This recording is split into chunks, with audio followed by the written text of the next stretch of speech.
নমস্কার। আমার কাছে এখন খুব বেশি কোয়ারিজ যেটা আসছে সেটা হচ্ছে সিওপিডি বা ক্রনিক অবস্ট্রাকটিভ পালমোনারি ডিজিজ।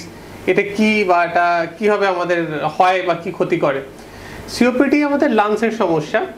লাংসের যে আমাদের হাওয়া নিয়ে যাওয়ার বা এয়ারওয়েজগুলো থাকে, সেই এয়ারওয়েজগুলো বিভিন্ন ইনফ্লেমেশনের জন্য এয়ারওয়েজের ওয়ালগুলো আস্তে আস্তে আস্তে আস্তে ক্ষয় হয়, সেগুলো ক্ষয়ে যায়, সেগুলোর ইলাস্টিসিটি কমে যায়, সেগুলো কোল্যাপসড হয়ে যায়। তখন তার মধ্যে দিয়ে এয়ার যেতে খুব সমস্যা হয় এবং আমাদের ভীষণ রকম শ্বাসকষ্ট শুরু হয়। এছাড়াও যে অ্যালভিওলাইগুলো আছে লাংসে, অ্যালভিওলাই বা যেগুলো বেলুনের মতো পাউচ, যেখান থেকে এয়ারের অক্সিজেন এবং কার্বন ডাইঅক্সাইড আদান প্রদান হয়, সেই জায়গাগুলো ধীরে ধীরে ড্যামেজ হতে শুরু করে।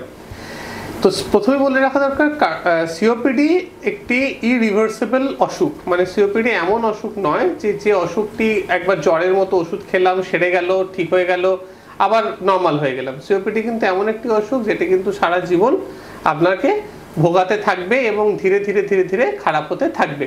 এখানে আমি একটা খুব শর্ট আপনাকে একটা দেখাতে চাইছি। সেটা হচ্ছে সিওপিডির গ্রাফটা থাকে ঠিক এরকমভাবে।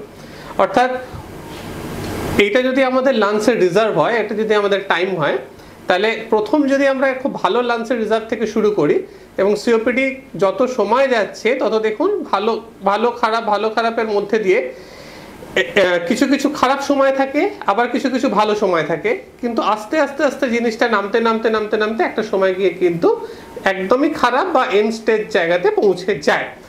এখানে আরেকটা ইম্পর্টেন্ট জিনিস মনে রাখা খুব দরকার, সেটা হচ্ছে সিওপিডি পেশেন্ট কিন্তু সিওপিডির সাথে সাথে অনেক বেশি হার্ট ডিজিজে আক্রান্ত হয় এবং মৃত্যুর সংখ্যাও সরাসরি লাংসের থেকে হার্ট অ্যাটাক বা হার্ট ডিজিজের জন্য কিন্তু অনেক বেশি হয়। সিওপিডি নিয়ে আমি আরও কিছু বলবো নেক্সট ভিডিওতে।